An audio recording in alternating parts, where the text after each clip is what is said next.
Hi YouTube, welcome to another edition of Horror Hands, and for this video I'm going to be going through the most bizarre movies that I have in my collection. So I've got a few movies here. Because of the nature of the films, I'm not really going to go into what the movies are actually about. For most of them I don't even know.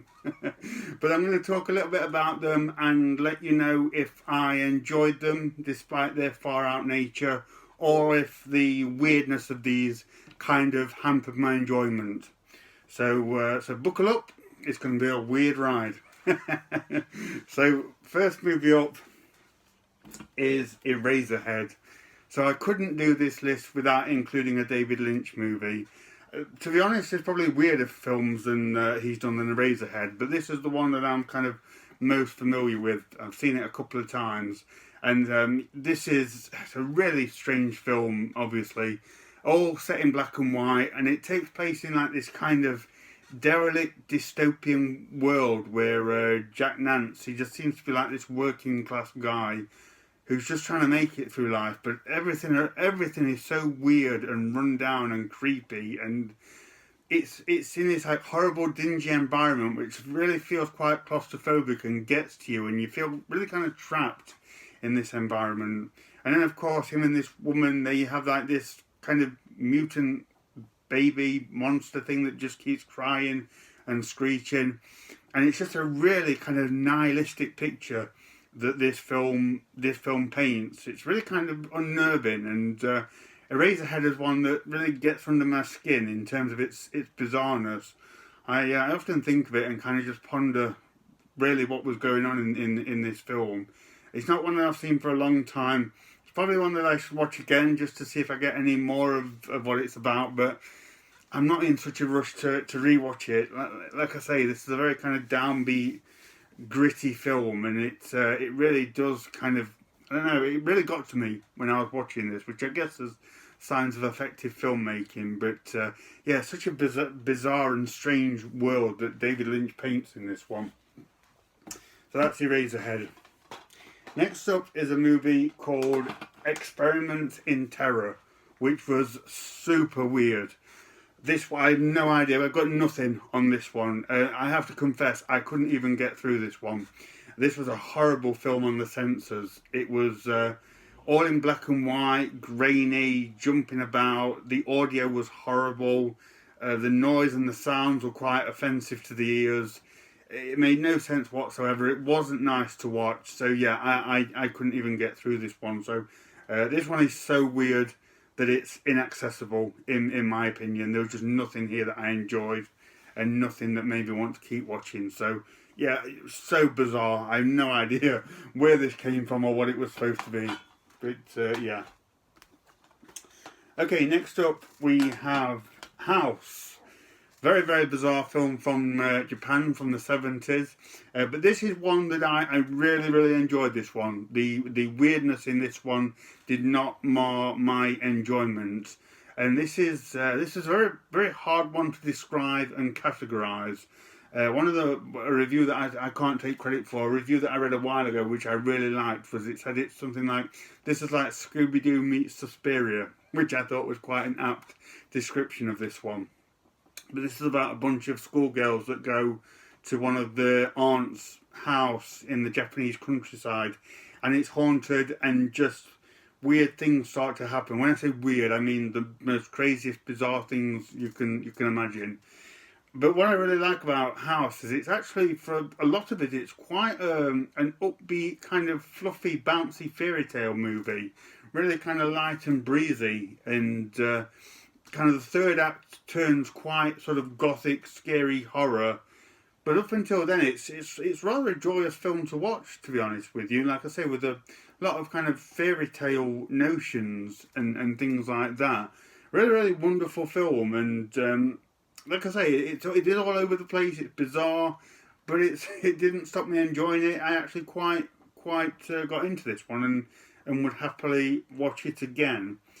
And I really like the look of the film as well. It doesn't really look like a Japanese film from the time. It looks like a Western film. And it almost has that like late 70s slasher look. I thought anyway, as I was watching it. It's got like an 70s American lens. But yeah, this is so weird and so bizarre. There's some crazy things that happen in this. But like I say, it's quite light and fluffy at the same time, and really enjoyable to watch. So yeah, I really enjoyed House. So that's that one. Next up from Criterion again. Criterion do like their weirdness. Is Naked Lunch, which I bought again recently because I watched this when I was younger and really didn't like it and didn't have any clue what it was about. Watched it again recently, and I gotta say I still have no idea what it's about. This is a cinematic equivalent of hallucinating. I think I can't say I enjoyed it. I didn't enjoy this one. It's just so weird and all over the place. It doesn't make any sense, and I don't like sort of not feeling in control of the narrative that I'm watching as much as when I watch Naked Lunch, because there's just no grip on reality or anything like that, so it's very hard to follow, and just didn't do it for me. There's a couple of things about the film I did like. It's got a pretty decent cast, there's some good actors in this, but all the characters just kind of feel pointless and it doesn't go anywhere because it's so weird and trippy. But I've got to say, probably the best thing about this film is Peter Weller. He does a really good job in this amidst all the bizarre content, and his character is actually quite captivating to watch, even though I had no idea what was going on. I imagine maybe if this wasn't so weird, it would have been more of maybe a mainstream acclaimed film and he would have got more recognition than he deserved. But yeah, it's a great performance here, but lost in an absolutely trippy movie that makes no sense whatsoever. But I'm going to try it again after all those years, and yeah, I still didn't like it, but never mind. Okay, next up, right, this is probably the weirdest movie I have in my collection, and this is Parents. My goodness, what to say about this one. This is a nightmare of a film. I have no idea what it's about or what's going on. Seemingly, it's the window into a very disturbingly dysfunctional family with this creepy mum and dad and their long-suffering young child who has no idea what's going on. And they look nice, they look respectable, they dress really well. It's portrayed as like this wholesome 50s Americana world. But there is an underlying sinister nature behind these parents. I think they're also killing people and using them in the food that they make. But they're just so bizarre. They as I say, they have this undercurrent of weirdness about them. And I think that's what's really frightening about Parents, is that it's not a visually bizarre film that feels trippy and weird. It's actually a very nice looking film, but there's an undercurrent of weirdness about it, which you can just feel bubbling under the surface, and it's a very, very uncomfortable watch. I didn't like watching this film at all. It's pretty scary. And I've got to say props to Randy Quaid in this as the dad, because he is legitimately terrifying as like this respectable, all smiling guy, but you just know, just behind the eyes is this psychotic, kind of suppressed craziness that he's just about managing to keep in. But it's such a good performance, but terrifying and horribly uncomfortable to watch. This was not a film that I enjoyed. This one really got to me. I don't know if I'll ever watch it again, but my gosh, this is so weird. So that's that one, Parents. Next up, we have The Peanut Butter Solution. Another nightmare of a filming experience. It's of a viewing experience. Again, so bizarre. This one kind of, every 20 minutes or so, you think you're getting a bit of a handle on what's going on. There's a little bit of a narrative that forms, and then it just dissolves off and goes somewhere else. There's really no rhyme or reason to what's going on. Like I say, things happen and you think you've got it, but then it just switches up, either majorly or subtly, and nothing feels connected or congruent to what's going on. It's really like a bad dream where kind of nothing kind of makes sense. It's all just tethered together. Not one that I enjoyed, to be honest. It was very weird and just didn't have enough in it to to kind of keep me all that entertained. But yeah, such a bizarre film. So that's that one. Next up, we have Possession, which is a very weird film. I happen to think this one is an absolute masterpiece. I do love Possession, despite its weird and intense nature. So this is kind of effectively, this is a look into a very dysfunctional relationship between Sam Neill and Isabella Jante, and they're kind of both breaking down. They're always arguing, having screaming matches at each other. Gets a bit violent between them. It's a really toxic, unpleasant environment that they're in. And then you think the Isabella Jante character, you think that she's sort of having an affair, but I won't go into what's actually going on, but it's something way more bizarre and sinister and weird than just an affair. So yeah, very strange movie, but I've got to say, I love Possession. I think it's such a well-made film, carried mainly by the performances of Sam Neill and Isabella Jante.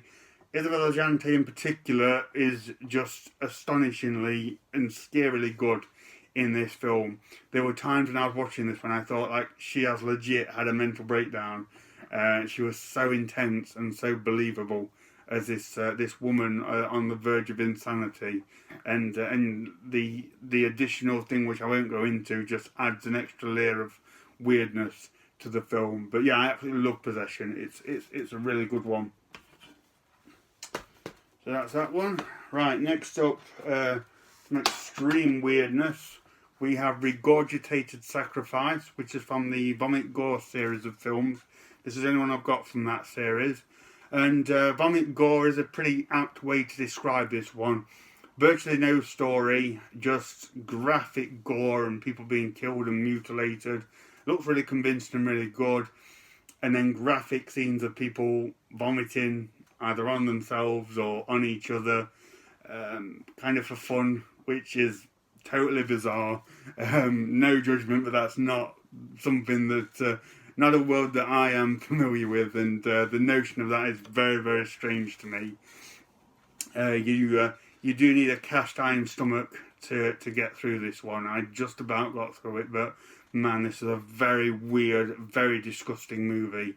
In the world of extreme horror, this is on a different level. This is down in the basement, trudging around in the darkness. It's pretty extreme stuff, but yeah, very weird concept to me. So that's that one. And then the last one is I wanted to include a Walerian Borowitz film. So I picked The Strange Case of Dr Jekyll and Miss Osborne. I was going to go for The Beast, but I went for this one. This one is probably a little bit slightly more weird. It's Udo Kier as Dr Jekyll, which is cool. And it's set in like sort of old-fashioned times, and he hosts this kind of this well-to-do ball, this party or something, and people start getting killed off. But this one has such a strange feel to it. It's got like a real kind of classy uppityness to it, which is, I don't know, it's just a weird atmosphere. And then the deaths and things start happening, and Udo Kier starts being a bit weird. I don't remember it all that much, but I just remember thinking this is a real bizarre one. Not too bad. I like the classy sort of period costumes and things that were in this one. But yeah, this is a very strange movie. So that's a few of them, guys. I've probably got lots more weird ones. Just looking around, Videodrome's a weird one. There's definitely some more, but that's probably some of the weirdest ones that I have in my collection. So please let me know what you think of these. I'd love to know if you enjoyed them. I'd love to know if you got any of these, any more than what I did, and let me know what some of the most bizarre movies are that you've seen. So thank you very much for watching, and stay tuned for more videos.